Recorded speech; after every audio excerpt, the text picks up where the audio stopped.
mayam ahamba maktada mayambu ikongna khoiromjari ado ngasi je aisu ko penda be heman bagi thamoi da ko yi asuki matik chakpa asuki matik chakpa penda be heman badagi sigi video je na semjara ko ni mayam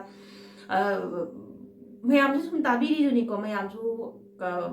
loina ko gi nungai ta ba phangna ba ta ba matam da tu kyaw na chung ba ta sing na ta ba matam da asuki matik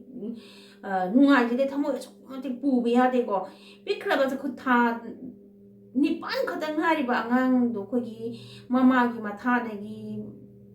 ching laga mama gi matha de gi mun laga ko gi utup na thol maga ha pa mami chong tho kai ha pa chu nungai ta ba ta ba da asuki matik nungai ta ba thawdok se matung na chu thok ta ba su oi jinu da gi mama nungsi khraba macha do mama gi matha de gi mun khi ba ma tam da mama da na phawrang ga da wa maisa awa ba maisa khanjalu bu da ne ta seng na khanjalu bu da ko ju laibe ya de sa je ta seng na ko gi phungbang na ba dai kari no de gi chani thangni khan da ba ha ba do ta seng na si matang ge ora ba ne ko adagi angang no pi macha amaduna ko gi jing ri ba mi eng ta seng na ko gi ni thoi ngam bina hawai laiki da matam da mana jingam ba mi eng do aduga kari mata khena ba laite khena ba laite abdi nuksi nang ko gi ki na ko kari haiduno yam nuksi ba dagi ki ne yeng ba mi eng do uba matam na chukki mati su thamoi soye dagi mama da na masa ko che kon chal laga ko gi jing ba mi eng khangdi kari haiduno moi se kari karamba mino karamba jano kari wa khan laga adu nuksi khraba adu yamna nungsi thani pana ta seng na haibam kangde ta seng na haibam kangde angang haibasi yam nungsi bane ba angang haibasi yam nungsi bane o matam da khoi gi ta seng na ide angang se khoi gi apik pa angang se ai pi ngai da sune ai ta seng na ai na pi ngai hawai angang oringai matam habdi aina khangjarak ba aina wakhan khanjin lepcha bangam ko matam dagi dum hore ko angang macha si u matam dane angang si ko gi mama na pora kera dagi kai to ge asum angang si u matam dane chachan yang kan na sikung ba mataw ye ba ko adu kari gi sikning no aina sikning se kari gi sikning no habdi si mai hembal ba gi ko angang je ko gi sikning ba pu do adu pu ye ba ta cheng na aduna aina na hawai kano tawri ngai matam da khoi gi ina moi leiba mayam na ai la e angang ro salu sik ane na hainari ne ba ko ta ching angang ju matam da yam ching ba khoi gi nuk sik e man ba gi taw bu do adu taw ye ba do pikra angang adu yam nuk sik ba angang du ma khot mak na utup na thong ga hat pa ngami ba mi se karamba mi nu ha ba ne moi se mi na te ba cha ne ba ta cheng na cha da gi se hina tam thi ba ji ba ma khala ma ne ba moi se hauji matam da khoi sa jibok da sa makhal amana sa makhal ama bu jopi ra ba matam ne ba sa bok da hauji minung si ta seng na sa bok da hauji minung si lo ne khanga ba ne adai da khoi gi sa su na ta ba mi hoi ba ado pikhar angang du makhut man utu na thom ga hat bangam mi ba puksien du karamba puksien no ha ba ni da karamba puksien no ha ba ni da mana khali bu wa kan mana asuki matik tamthi ha ba ni da asuki matik tamthi ha ba ai ba mi hoi ta rok tu na jing ye ba mi eng du yam nung si na jing ye ba ado adai da mo na chathari ba koi gi laitre har ka su laitri ba ahan laitri ba sing do koi gi dhong la na kapi daga happy ba ma bu na te ba nai ba ya ba ma sa da nai ba ya ba nai ra ba matung da hat ba ngak ta ne ba ko ado mi amada chu tam thinu ot pa se karam ba dharma nu ha ba ni karam ba dharma nu ha ba ni da ta cheng na ta ba matam da de gi ithanda khanjanjaraga ithanda bok da koi ta seng na isa je leibham chabam khang di ba asuki matik thamoi je so e ba at pen da heman ba da gi ni ko pen da heman ba da gi ni hoji su irang amuk hana da gi hin ba irang asu chaw irang ma thu lai se praja miyam singjin leiba yana rakta ba mathamoi pu ba ngamak ta ba ado asuk yamna lan si sahi ani phajala abane hoji sahi ani pura phajala abane ba ko asai sida koi gi akoi bu ngakpi sembeni na leibi ri ba koi gi angam ma thau singje kari dawra leibi ri ga ai gi isa isu thok chokri ai gi isa isu chokri na leibi ri bra du na tragana तारो यावना ताबिद्रब्रा दे कमाना तौरगा लेबिरिबनो सिनिदा हैना अई इचा इसु सोक्ते अदुना दुम सन्नदना लेरिब्रा कमाइन तौरिबनो सिनेबा नुसिगबा थवाई मैयाम अमसु मांग्रा ममांगा नुसिगबा थवाई मैयाम अमसु कोई इबुंग इपा मैयाम अमसु थवाई मांग्राबनेको अदो नुआइते हारगसु हंदक थुइबा थौदोक्सिदि सिना अमु हेले हाबा कोई थमोइ पुबा यादबा असिसिना अमु हेलेबा थमोइ पुबा यादबसि असु पिक्रबा अंगा थानी पांदा खोमजिंगिबा थानी पांदा ngaइबा अंगांसि उतुपुना थोमगा हाटपा ngamba सि करिनोबा सि करिनोबा एलाम तौनदना खोगी खुलाई पाइनदना खुलाई पाइनरगा खोगी लान सोक्नबनि हाबसु नतबा किदना कांगदा लोलगा लेजर मीबु पुरगा फारगा पुरगा सेलगा अदुक तमथिबा मओंगदा हापिबा अंगांदि अहंदि तौरिबा मओंगदुबु करिनो ताबदा सोक्ति मतिका खोदि थमोसि सोए हाबनिदा आइगी इमुंगदा थोक्ते हारगासु आइगी इजातिनेबा इजाति दोखरो अखोइ सि ताइबंग मिवोइ बंगातने हाबनिदा ताइबंग मिवोइ बामना ताइबंग मिवोइ बामना चथरिबा असुक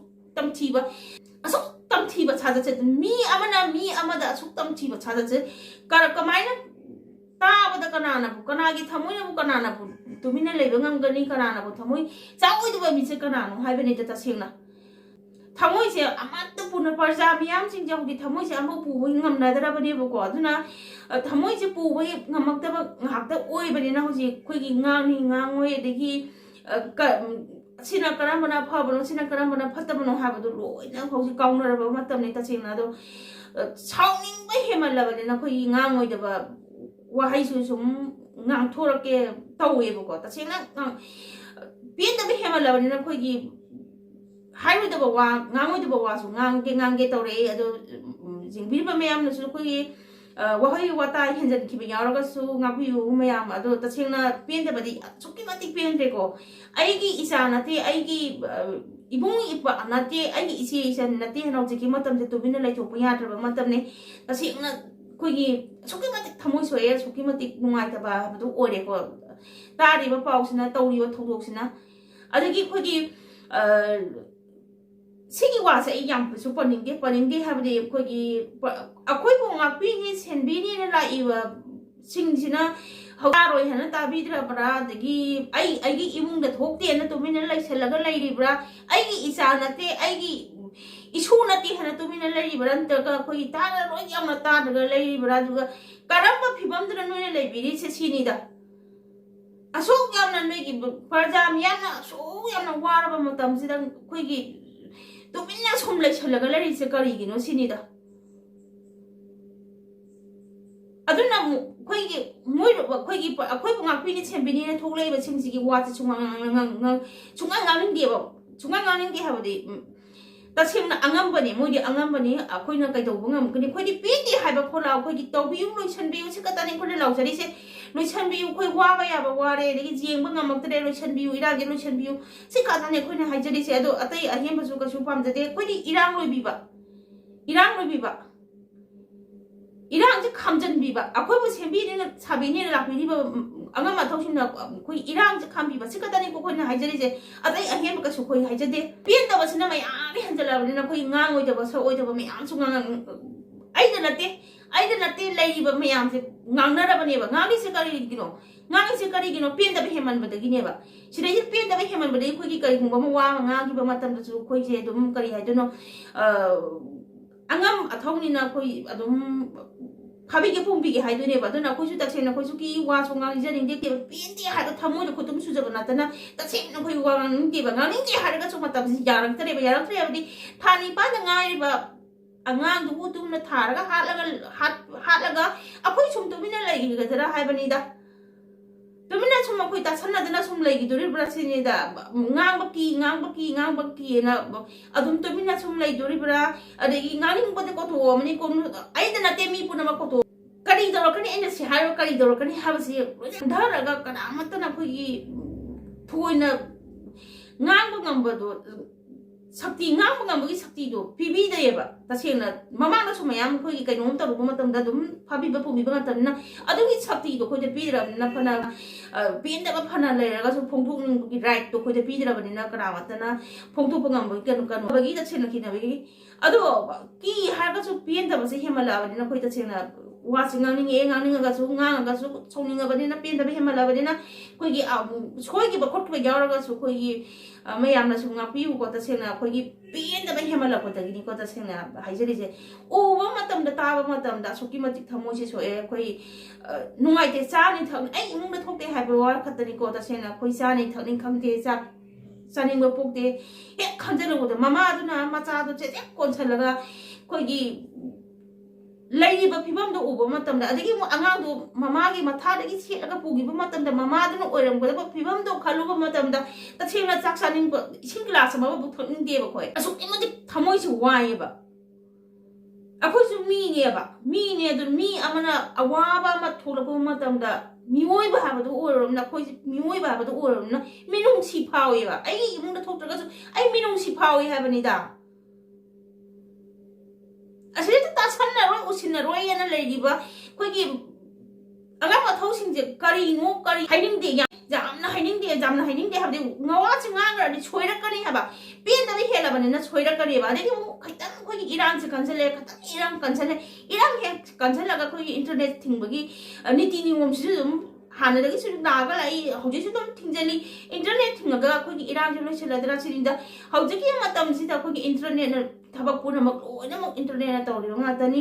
ado ne jadra ga kamaina khogi kari no gyala mata dre ne jadra ga kari no ba tawdu se ne jadra ga kari no tawdu ma tawdu si ba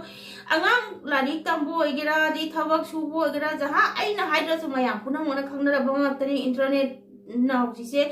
kyamu jamna internet thingba da kyamu jamna manghan ge habdo aina haidra ga su mayam khangna ba nga tani puna ma internet ne habani da hoji se adagi bakhoi angang